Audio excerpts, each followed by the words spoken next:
Textile માર્કેટમાં આગ લાગી। સારોલી કુબેરજી ટેક્સટાઇલ વર્લ્ડ માર્કેટમાં આગનો બનાવ। 10મા માળે કાપડના દુકાનમાં આગનો બનાવ બન્યો છે। 10થી વધુ ગાડીઓ ફાયરની ટીમ ઘટના સ્થળે પહોંચી।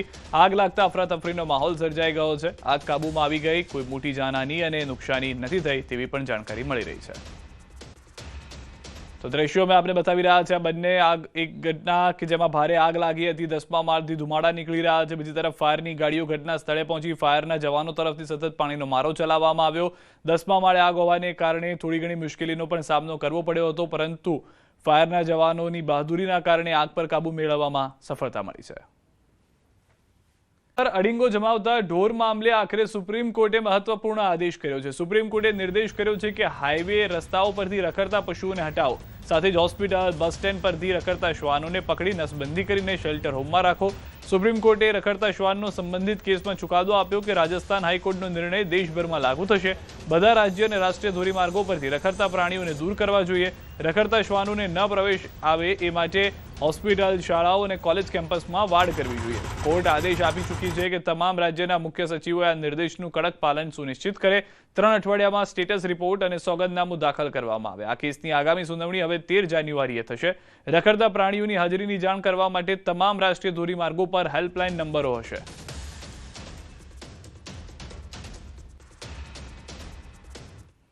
વડોદરાની એસએસજી હોસ્પિટલમાં રખડતા શ્વાનનો આતંક વધ્યો છે। ન્યૂઝ 18 ગુજરાતીના રિયાલિટી ચેક દરમિયાન હોસ્પિટલના વિવિધ વોર્ડથી લઈને મેડિકલ કોલેજ સુધી શ્વાનો બિંદાસ ફરી રહ્યા છે, જે જોવા મળ્યું છે। આશ્ચર્ય તો ત્યારે થયું કે હોસ્પિટલ સુપ્રિન્ટેન્ડન્ટની કેબિન બહાર પણ શ્વાનો આરામ ફરમાવતા જોવા મળ્યા। હજારો દર્દીઓ વચ્ચે આ રખડતા શ્વાનોના લોકો પર હુમલાઓ કરવાની ઘટનાઓ વધતા ચિંતા વધી છે।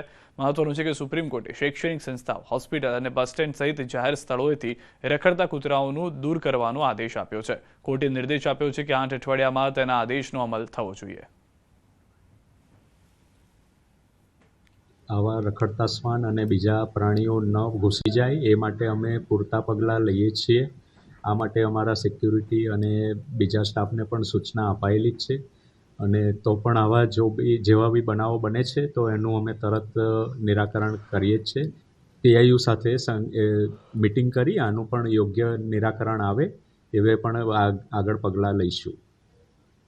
અમે તો અમારા સ્ટાફને ટોટલી એલર્ટ કરેલા જ છે, છતાં પણ જો આવા બનાવ ધ્યાને આવશે તો અમે અમારા જે બી સંલગ્ન સ્ટાફ છે એને અમે જરૂરી સૂચના આપી વધારે કાળજી લેવા જણાવીશું।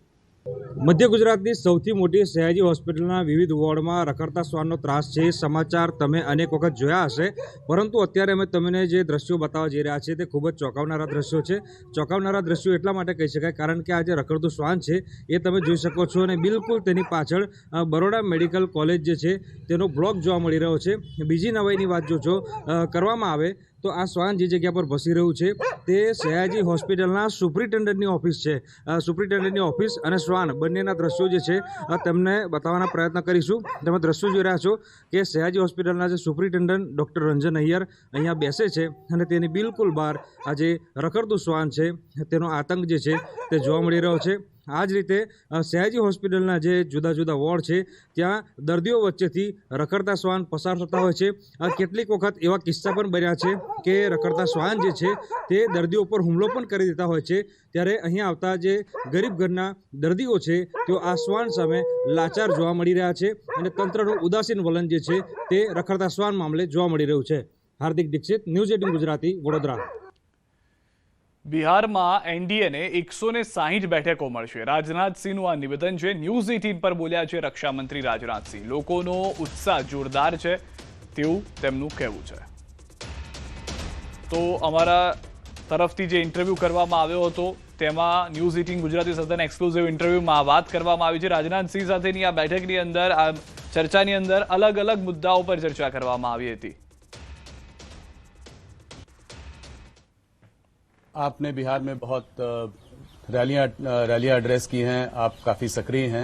सबसे पहले ये जानना चाहेंगे कि आप क्या माहौल देख रहे हैं। कल पहले राउंड का मतदान हो चुका है, रिकॉर्ड टर्नआउट रहा है, करीब 65% का टर्नआउट रहा है, तो क्या देख रहे हैं आप, कितनी सीटें देते हैं आप अपने एनडीए को?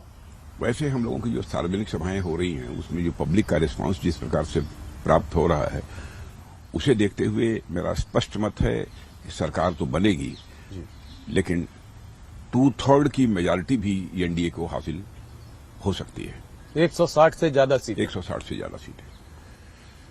ये सवाल बार बार पूछा जा रहा है, आपका मुख्यमंत्री चेहरा स्पष्टता से बताइए कौन है? नीतीश कुमार मुख्यमंत्री बनेंगे, 5 साल रहेंगे? देखिए, उन्हीं के नेतृत्व में चुनाव हो रहा है जी, स्वाभाविक है कि वो होंगे।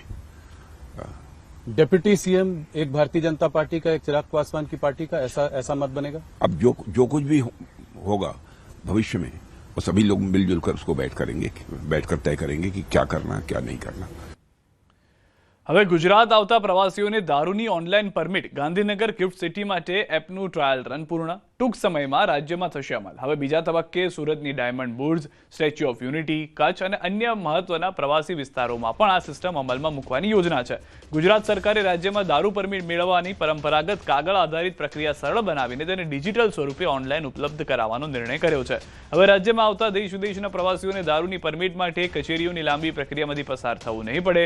મોબાઈલ એપ્લિકેશન દ્વારા દસ્તાવેજો અપલોડ કરી સીધી પરમિટ મેળવી શક્ય બનશે। અગાઉ પ્રવાસીઓને હોટલ કાઉન્ટર પરથી ફોર્મ ભરવું, દસ્તાવેજો રજૂ કરવા અને મંજૂરીની રાહ જોવી પડતી હતી। હવે આ સમગ્ર પ્રક્રિયા માત્ર એક ક્લિકમાં શક્ય બનશે। આ સિસ્ટમ હેઠળ વપરાશકર્તાઓ આધાર કાર્ડ, મતદાર આઈડી, ડ્રાઇવિંગ લાયસન્સ અથવા તો પાસપોર્ટ જેવા દસ્તાવેજો અપલોડ કરી શકશે। ફીનું ચૂકવણું યુપીઆઈ અથવા કોડ, જે અલગ અલગ યુપીઆઈ કોડ છે તેનાથી થશે। તેની સાથે કાર્ડ પેમેન્ટ દ્વારા પણ થઈ શકશે। દસ્તાવેજોની ચકાસણી પછી પરમિટ તરત જ જનરેટ થશે। ખેડાથી સમાચાર। એલસીબી પોલીસની 24 કલાકમાં 2 મોટી દારૂની રેડ। 2 કરોડથી વધુનો દારૂ ઝડપી પાડ્યો છે। ગઈકાલે 250 પેટી 62 લાખનો દારૂ ઝડપાયો હતો। બીજી રેડમાં એલસીબી પોલીસની રેડમાં 1200થી વધુ પેટી વિદેશી દારૂ ઝડપાયો છે। ટેલરમાં લાવી દારૂનું કટિંગ કરવામાં આવતું હતું। ઠાસરા અને કઠલાલ પોલીસ સ્ટેશન વિસ્તારમાં મોટી માત્રામાં વિદેશી દારૂ ઝડપાતા સ્થાનિક પોલીસ પર સવાલ ઉઠ્યા છે।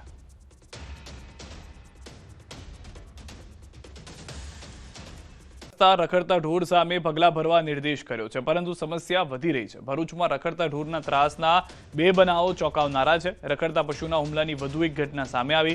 શહેરના લિંક રોડ પર ગાયે 2 વ્હીલર સવાર દંપતીને ટક્કર મારી હતી। ટક્કર બાદ બાઇક પરથી મહિલા નીચે પડી જતા ગાયે તેના પર હુમલો કર્યો। સદનસીબે આસપાસના લોકોએ દોડી જઈ મહિલાને બચાવી હતી। આખી ઘટના નજીકમાં લગાવેલા સીસીટીવી કેમેરામાં કેદ થઈ ગઈ છે।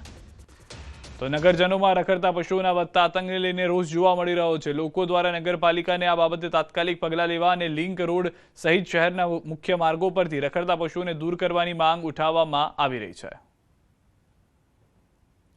પાકિસ્તાન મેરીટાઈમ સિક્યુરિટી એજન્સી દ્વારા અપહરણ। ગીર સોમનાથ જિલ્લાની મારવાડની એક બોટનું માછીમારો સાથે અપહરણ થયું છે। IMBL નજીકથી બોટ સાથે 6 જેટલા માછીમારોનું અપહરણ કરવામાં આવ્યું। આ અંગે સુરક્ષા એજન્સી દ્વારા હજુ સુધી નથી અપાઈ કોઈ સત્તાવાર જાણકારી। જે જાણકારી મળી રહી છે તે તેમના પરિવાર તરફથી મળી રહી છે કે તેમના જે લોકો હતા કે જેઓ બોટમાં સવાર હતા તેઓનો સંપર્ક નથી થઈ રહ્યો।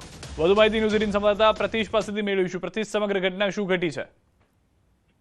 જી સિદ્ધાર્થ, છેલ્લા ઘણા સમયથી કહી શકાય કે જે અપહરણનો જે બનાવના કિસ્સાઓ હતા તે નહીવત હતા, પરંતુ ફરી એક વખત જે IMBL નજીક એટલે કે દરિયાઈ જે જળસીમા છે તેની નજીકથી જે પાકિસ્તાન છે, પાકિસ્તાન મેરીટાઈમ સિક્યુરિટીએ ગીર સોમનાથ જિલ્લાની એક જે બોટ જે છે માછીમારી બોટ તેનું અપહરણ કર્યું છે અને તેમાં 6 થી 7 ખલાસીઓ હોવાની પણ જાણકારી મળી રહી છે। જો કે સિદ્ધાર્થ, જે રીતે દર વખતે જોવા મળતું તે રીતે સત્તાવાર કોઈ એજન્સીઓ દ્વારા આ અંગે જાણકારી આપવામાં નથી આવી, પરંતુ જે રીતે માછીમારો જે સોર્સ છે તેમના દ્વારા આ જે જાણકારી છે તે મળી રહી છે। સિદ્ધાર્થ, આભાર પ્રતિશ સમગ્ર માહિતી બદલ। તો હાલમાં એક પણ એજન્સી તરફથી પૂરતી જાણકારી આપવામાં નથી આવી રહી, સોર્સિસ તરફથી જાણકારી આ પ્રાપ્ત થઈ રહી છે।